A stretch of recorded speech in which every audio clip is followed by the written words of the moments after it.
I'm calling this meeting of the Little Calumet River Basin Development Commission to order for Wednesday, June 15th. Believe it or not, it's 2022. Please set your phones on stun and let's stand for the pledge of allegiance. To the flag of the United States of America and to the republic for which it stands, one nation, under God, indivisible, with liberty and justice for all.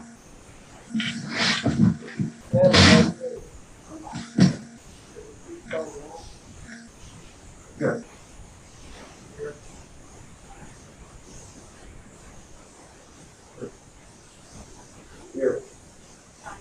Here.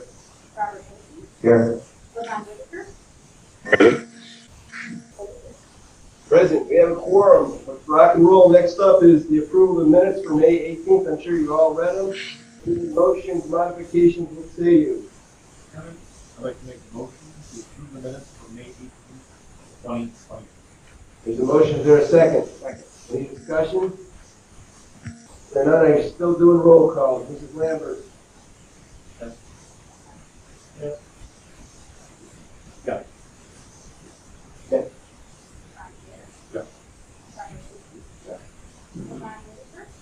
Yes. Yes.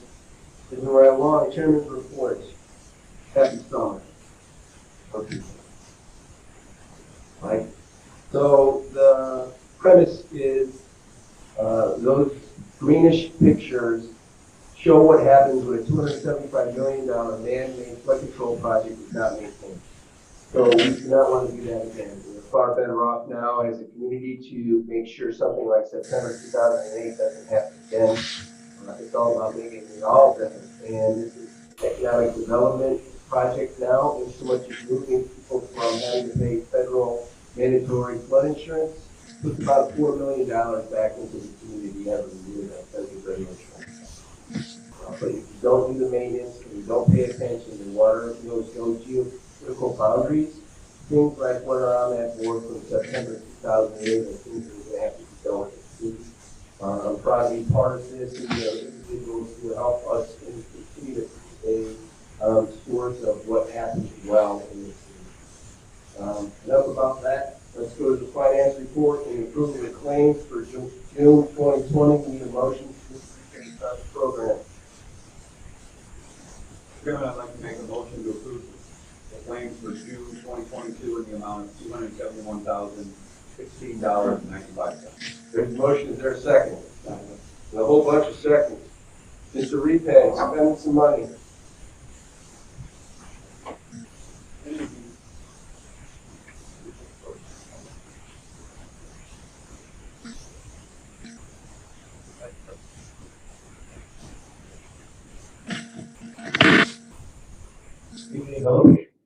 So we'll go over the claims and then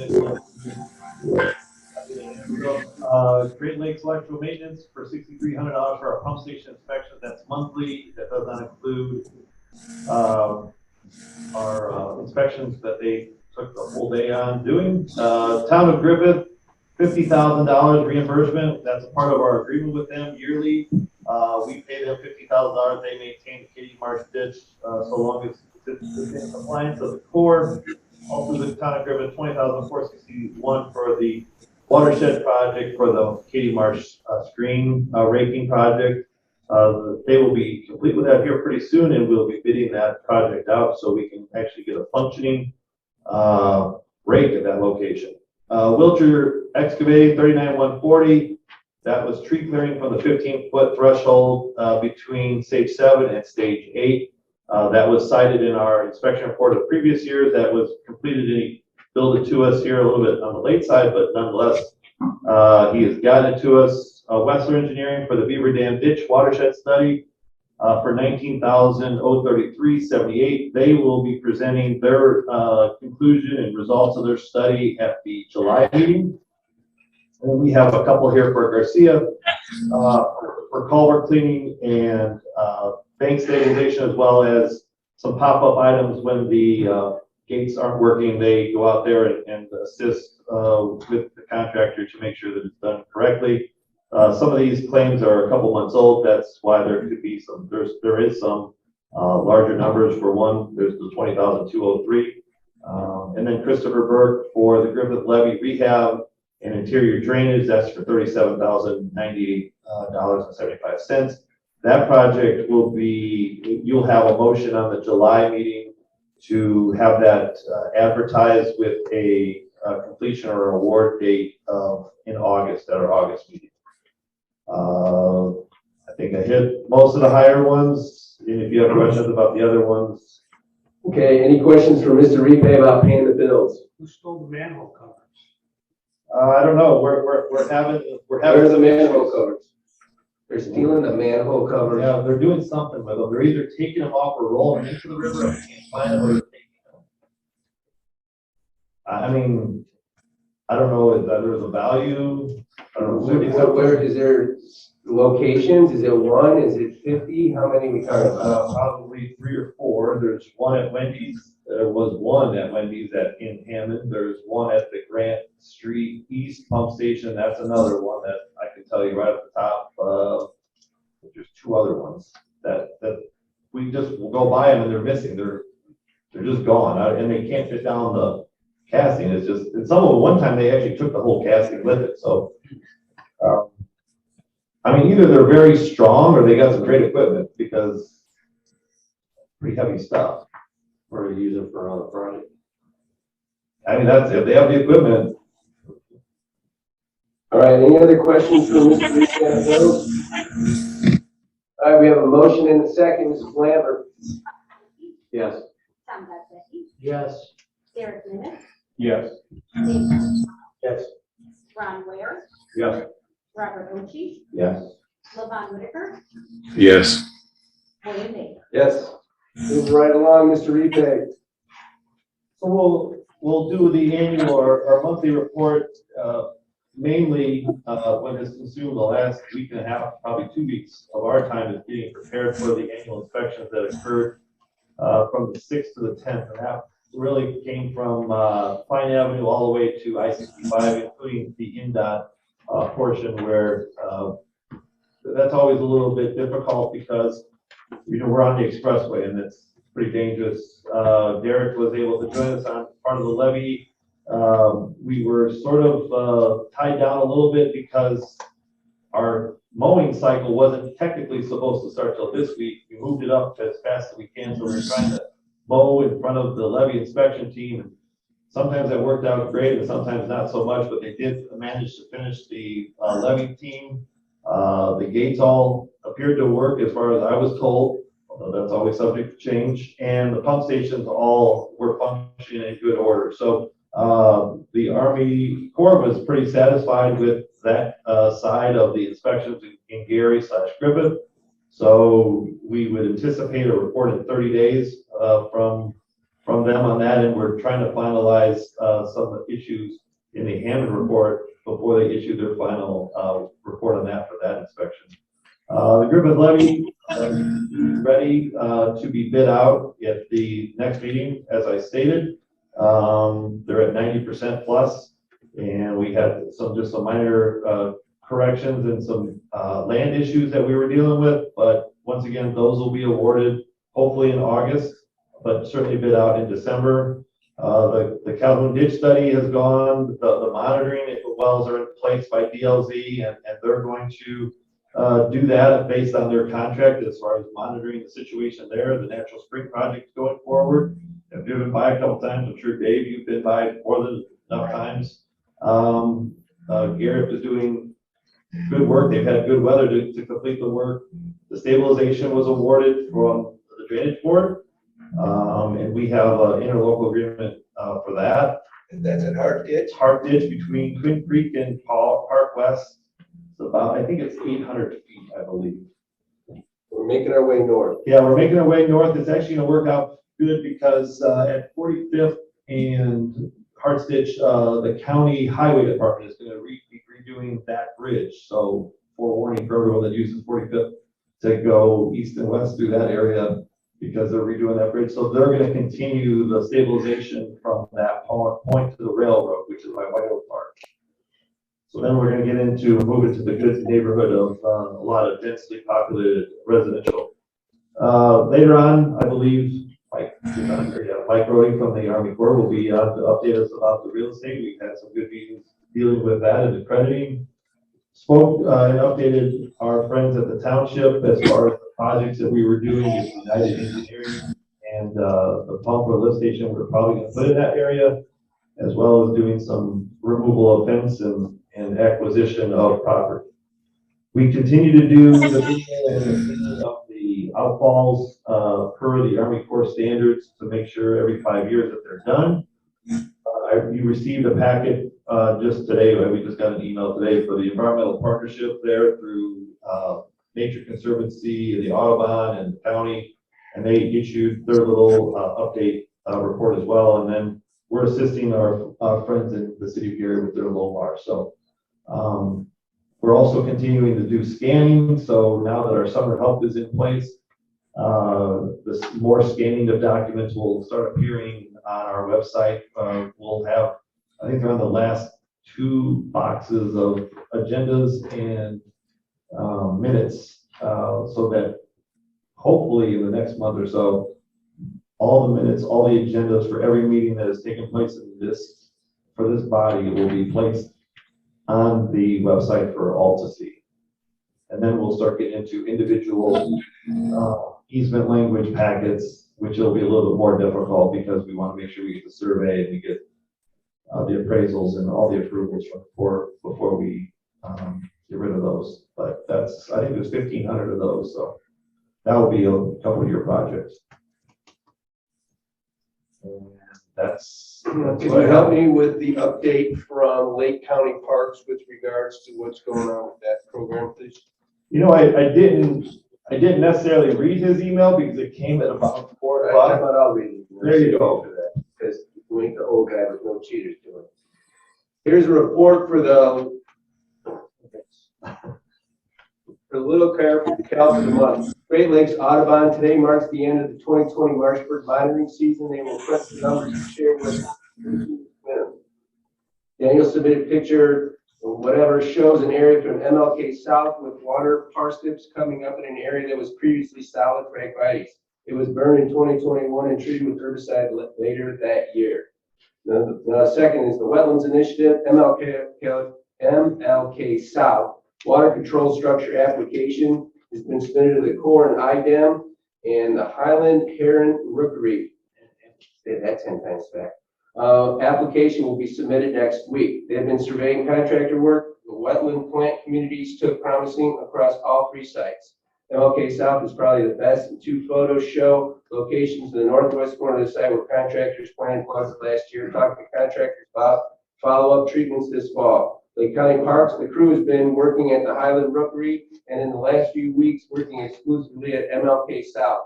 They have been treating purple loosestrife and Canadian thistle.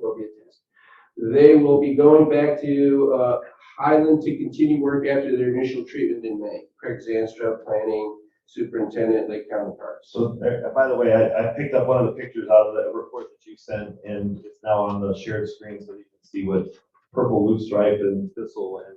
Right, and if you drive down Klein Avenue and look at the rookery, you can see what it's supposed to look like versus the 9-foot high Phragmites field that it was prior to that. So, And you can see birds out there now. They're doing work. On air. So continue that, and as we work with NIPSCO and the INDOT folks and all of the communities, we'll try to continue all this and have it be part of the ongoing maintenance. And just so you know that in August, they'll be doing a presentation because if you recall, you did a 1-year approval. They wanted a 2-year approval. You did a 1-year show me approval. So they'll be coming in August to show what they've done and then seek probably the remaining dollars that they requested. We funded half of 250 about. I don't remember that. I thought we did like 170 they were requesting. So it's a they feel as though that they will be, yeah, so they'll be showing up at the August meeting with their year end, which will be 1 year to the day that you approved it, and then asking for the second year. What a picture. I came up with one without you even asking. Wow, I that's know. impressive tactic. Get better. I like it. Well, you were reading, so it was good. I had That's to do it. good.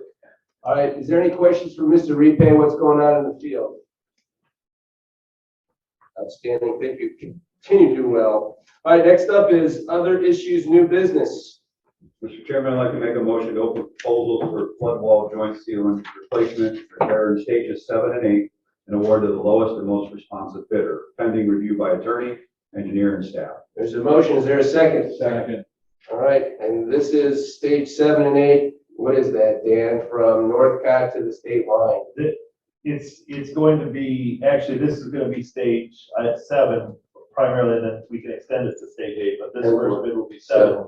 This is for the caulk and the sealant, for stage 7 because of its failure and its importance to flood protection. So we had a meeting, it was non-mandatory, but 3 contractors came there. We have received 3 bids and 1 bid that was late, it was due at noon. So we will just keep that sealed or destroy it or whatever, but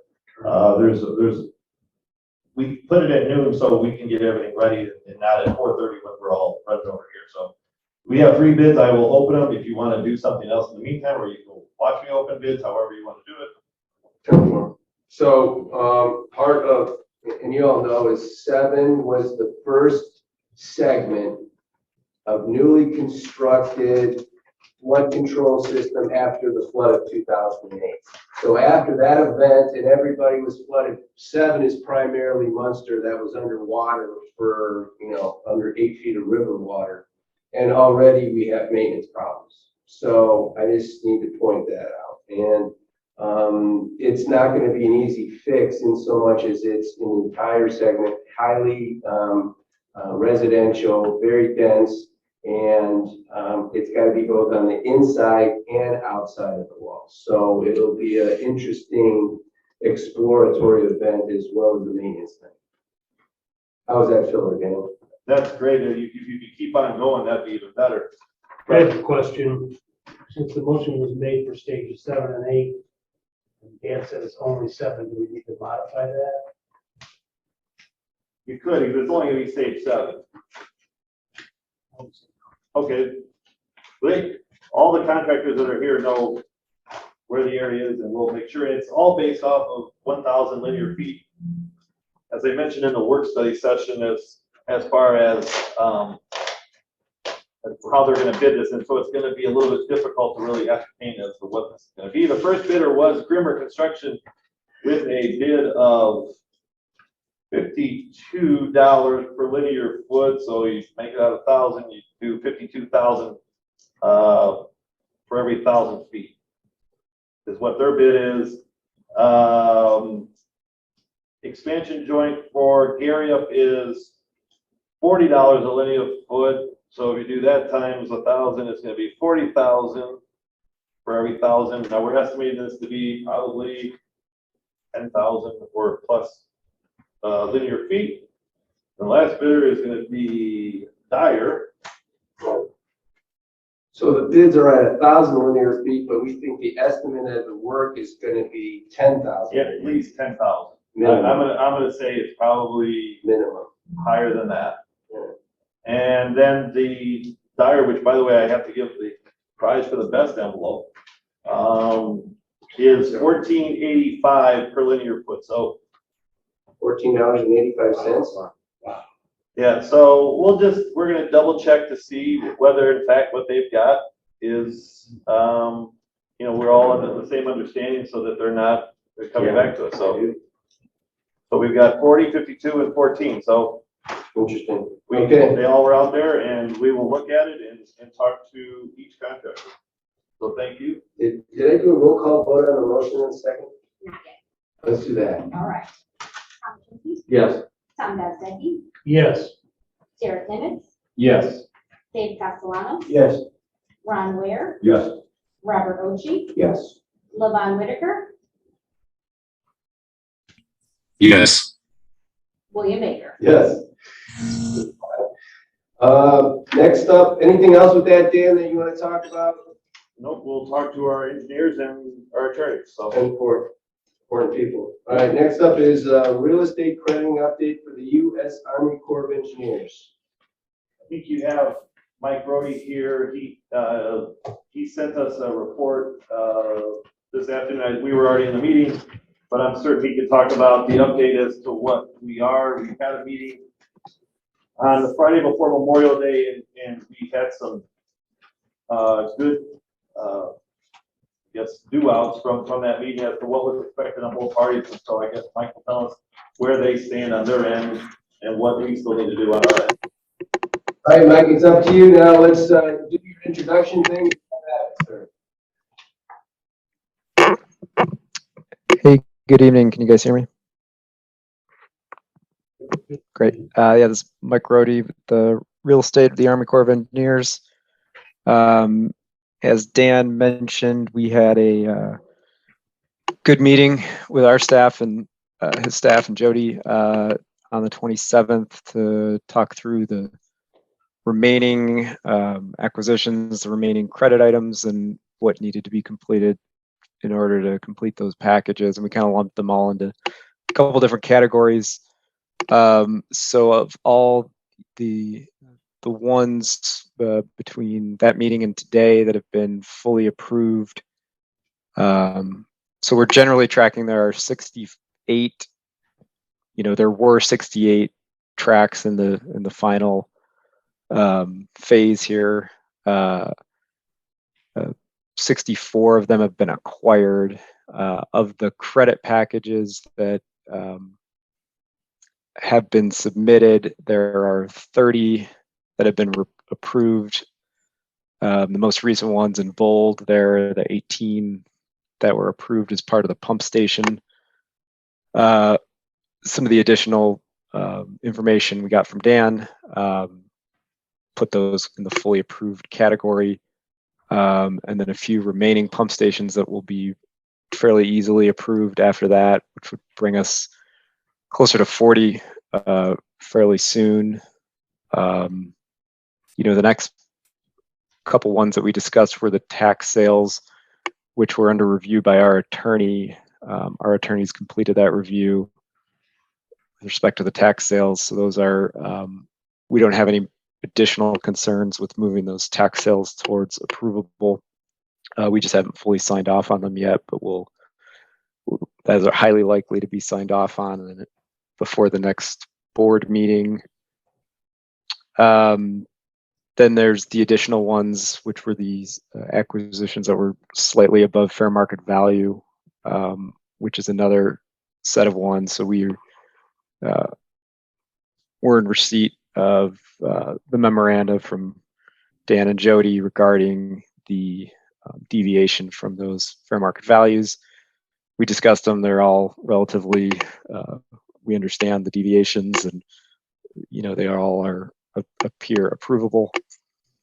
And those ones will move towards approvable in the very near future, likely before the next meeting. We do have some additional information that we are reviewing with respect to the Griffith Golf Center package, DC 836. We may or may not have some additional questions for commission on that, but hope to get those, if there are any questions, to you guys as soon as possible. To Dan, please. And then the 4 tracks remaining beyond that, there's just the 4 tracks remaining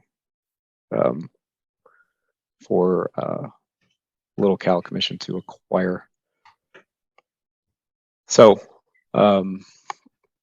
that's where we stand as of today, and then just looking forward to having something. For this gentleman? Anything to add, Mr. Repay? Thank you, sir. Any questions for us? No, sir. All right. Appreciate the support from Dan and Jodi. Next up on the agenda, my favorite part, statements to the board from the floor. If you'd like to help us, please come to the microphone, state your name and address, and let's go. Come on, guys. It's all good. Going once, going twice.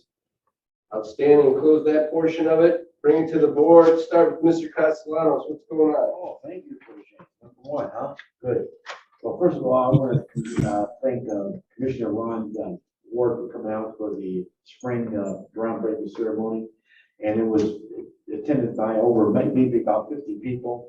I'd like to thank Ms. Liz Johnson from the Mervan's office, Mayor Jerome Prince, Lake County Commissioner Kyle Allen, Lake County Councilman Alfredo Menchaca, Councilwoman Linda Codwell, and the host was the Gary Chamber Commerce Chuck Hughes, and as well as a number of people that came out from the community, Gary Historical Society, for the groundbreaking ceremony. And just to let you know that while we were out there doing the groundbreaking ceremony, people were coming there getting water. And the mayor was actually helping a few ladies get water while this particular was going on. This is a very great event and project for the whole community. And I'd like to read something from our Congressman Mervan in regards to this program. He said, to the Little Calumet River Development Commission board members, we wish to thank you for your efforts to protect the natural spring in Gary, Indiana. This unique feature in the city has a rich history, and due to your sincere consideration and steadfast attention, that this natural spring will continue to be enjoyed by residents and visitors in Gary for years to come. Your contribution to improving the quality of life and place in Northwest Indiana are worthy to our admiration. Again, thank you, and I wish all of you continued success. Sincerely, Frank J. Mervan, Member of Congress, 1st District, Northwest Indiana. Thank you. Very nice. Thank you, Dave. Mr. Ochi. Nothing to add? Okay. Derek. Nothing to add. Thank you. Mr. Bestek. Thanks everybody for making the effort to come out, listen to us discuss a little business, and please be safe in the heat and help those neighbors that might need your help if they can't fend for themselves. Mr. Wyszynski. Happy Father's Day to all the fathers out there. Thanks for coming out. And, see you next month. Mr. Ware. Just echo Commissioner Gozdecki's comments about looking out after everyone. We all know we have neighbors maybe that aren't as fortunate as us. Keep an eye out on our neighbors and our family, and everyone have a safe and happy July 4th. Mr. Whitman. Nothing to add. How about you, Jodi? Nothing to add. I don't, Levon, I don't know if you have something to add. Oh, I'm sorry, Levon. Good evening, everyone. Just want to say hello and happy, again, Father's Day. Happy Juneteenth. Happy 4th of July. Everyone be, very careful around this time of the year. Be safe, and best wishes to everyone. Thanks for coming in. Thank you. Nothing else to add. Next date is July 20th, which is the 3rd Wednesday of the month. Check the website as we continue to update it, or any changes will be posted there. And I'll entertain a motion to adjourn. So moved. Is there a second? Second. All those in favor, aye. Aye. Against? Thank you for coming out. Happy summer.